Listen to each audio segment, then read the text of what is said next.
Hi, today I'm looking again at the cycle of fifths or circle of fifths and just going a little bit more in depth than in my previous video. And there'll be others after this as well. There's a lot you can do with the cycle of fifths. As I mentioned in the last video, cycle of fifths and circle of fifths are exactly the same thing, just two names for it. I tend to refer to it as a cycle of fifths, but you can call it a circle of fifths, same thing. So hopefully you've watched that one so you'll know basically what it is and what it means. There's lots of different uses for it and lots of reasons why it's an important sort of musical thing to know about. One is that if you need to know what key a piece of music's in by looking at the proper sheet music, where you've got at the beginning a key signature, which is just at the very start of the music, there'll be some sharps or some flats or possibly no sharps or flats. That in itself means something. But for example, you might look at the beginning of a piece of music and there might be two sharps written before the music starts. That's the key signature. Now, to work out what that means, as a sort of a guitarist, an electric guitarist in particular, you might not have thought about that kind of thing too much because you might just read tabs mostly, but it's really handy to know what key a piece of music's in. If you want to improvise or something, you want to know what key you're in, so you know what scale to use, that kind of thing. So to work out the key, we can use the cycle of fifths for this. So the key that has no sharps or flats in it at all is C major. And you might already know that. So that's written here in the 12 o'clock position. And the cycle of fifths is always written like this. It's always, C is always in the 12 o'clock position. So that key of C major has no sharps or flats. And if we go clockwise, we're looking at what we call sharp keys, and if we go anti-clockwise, we're looking at flat keys. And you can kind of see that from here. There's some flat signs here. There's a sharp sign there. So on this side, we're dealing with sharps. This side, we're dealing with flats. So when you go clockwise, which is going up a fifth each time, as we discussed in the previous video, what you do is add a sharp to the key. So this has got no sharps, which means the key of G major has got one sharp. The key of D major has got two sharps. So my example from earlier on, where I said if there were two sharps at the beginning, that's the key signature, that would tell you that you're in the key of D major. Now there's a little bit more to this as well that we'll get onto, but basically that's what it's telling you. Okay, so when you go to here, A major, that's going to be represented by three sharps at the beginning, then four sharps, 5, 6. Now there's another one here which is C sharp. Now I haven't written that one on here, but often that's written on here. D flat and C sharp are the same sound, they're different keys, different notes, but they've got the same sound. So C sharp major as a key has got 7 sharps because we've got none, 1, 2, 3, 4, 5, 6, and then C sharp, which would be here, would have 7 sharps. Now it's a bit confusing because you might think, well, if D flat and C sharp are the same thing, then D flat must have 7 sharps. But it hasn't, because it's what's called a flat key. So we'll deal with that in a second. So if you see a key signature, one sharp at the beginning of the music, you know it's in the key of G major. If there's 3 sharps, you know it's in A major. And that's how you can work it out. If there's no sharps, it's C major. Now, if we go this way, these are flat keys. So we know that C major's got no sharps or flats. So when you go to F, that's a flat key and that's got 1 flat. The key of B flat major, these are all major keys. B flat major's got 2 flats. E flat major's got 3. That one's got 4, that's got 5. So this position here, which is D flat, it's also C sharp would be there.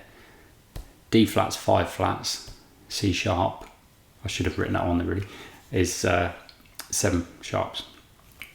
So that way sharps, that way flats. Now another thing sort of relating to this is you can work out what actual sharps there are in a key, because when you get a key signature, like for example G major, and it has 1 sharp at the beginning because it's there, it's not just any old sharp, it has to be a specific one. And then if you get like E major, which has got 4 sharps, there's specific sharps, specific notes have been sharpened, not just random ones. So to work out what the actual notes are, easiest way to do it using the cycle of fifths. For G major, which has got 1 sharp, the note that's been sharpened is back to here. It's an F. So the key of G major has all natural notes, which are just the letters, except for the F, which is an F sharp. So this is the F sharp note is contained within the key of G major. And if I play a G major scale on my guitar, those notes are G, A, B, C, D, E, F sharp, G. So you can see from that, cycle of fifths is right. It's G major scale is just all note letter names, natural notes, except for the F, which is an F sharp. If I played the F as just an F rather than F sharp, it wouldn't be a G major scale anymore. So when we go one further, we go to the key of D major, which we know has got 2 sharps. It's still going to have that F sharp note in it. So once the sharp note's been added, and you're going this way to find other keys, that sharp note's still in there. So this F sharp is going to be in all of these other keys as well.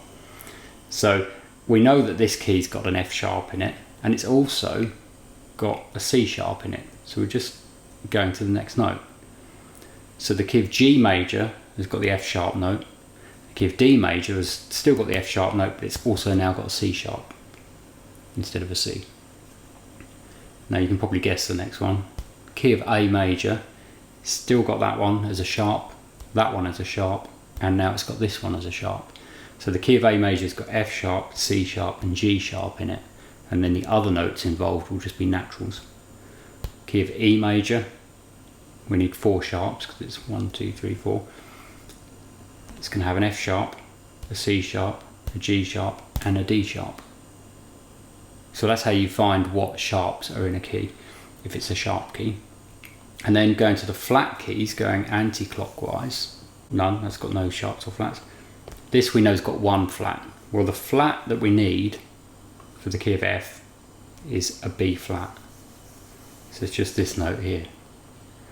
So this key's got 1 flat and it's a B flat. When we go to this key, so I'm talking about this as a key now, B flat major key, it's still got the B flat note, which you'd expect it to have anyway, but it's also got an E flat now. So this one's got 2 flats, which are B flat and E flat. And then we go to this one, we've still got the B flat and the E flat, but we've also got an A flat now. So that's how you can find the flats going that way. Okay, so one more thing just quickly to do with cycle of fifths and something that's quite, or really useful. The main chords, probably the main chords that you would find in kind of most pop or rock songs and certainly blues songs. The main chords that you're going to have are what's known as 1, 4 and 5. They're probably the most common 3, I would say. So chords 1, 4 and 5, they're the things that you would get in a blues. And a lot of other songs will have 1, 4 and 5. They're probably the 3 most useful chords to be able to find quickly when you're playing a song.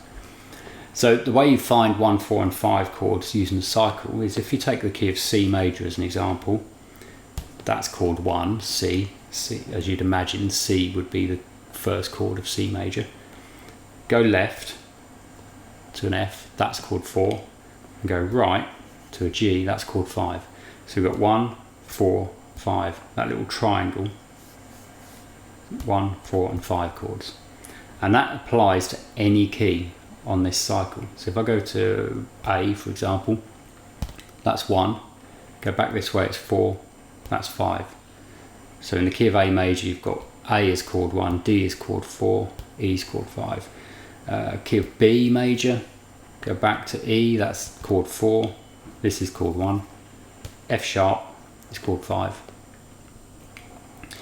How do I know that it's F sharp and it's not G flat? Because they're the same, they're in the same place and they're the same sound. The reason I called it F sharp and I didn't call it G flat is because we're talking about the key of B major, which is one of the sharp keys. Remember we were talking about which keys have got certain sharps or flats. Well, the ones down here have got flats. This is one of the sharp ones.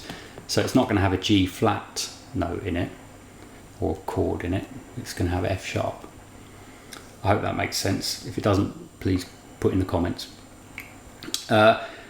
And one other thing, this is the last thing I'm going to talk about on this video to do with the cycle of fifths. Feel free to rewind and watch some of this again if it doesn't completely make sense first time. This is the last thing.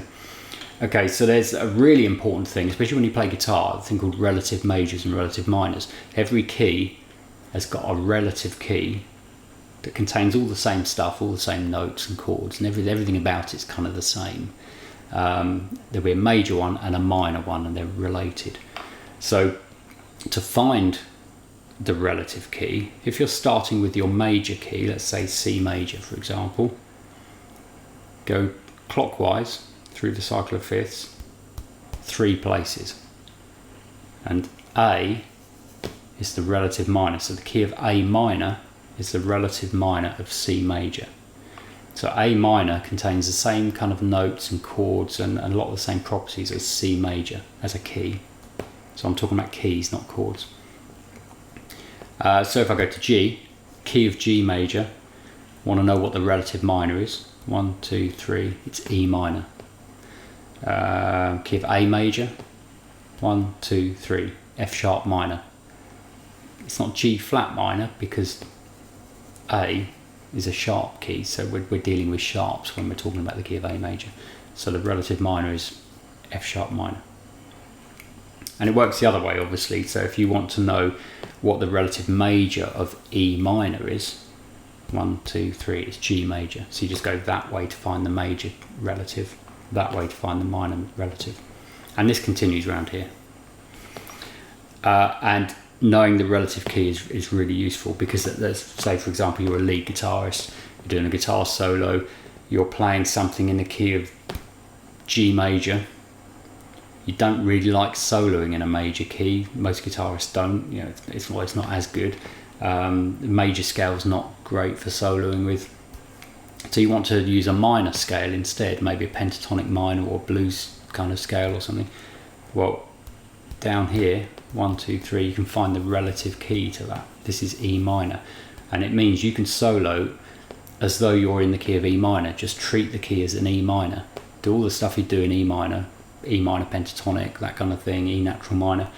These scales are going to work even though the song's actually in the key of G major because everything about them's the same. Might do more on that in another video. Okay, so that's a few more things to do with the cycle of fifths. If you've got questions, please put them in the comments, and if you like this video, please click like, and please subscribe to the channel if you haven't already. Okay, thanks.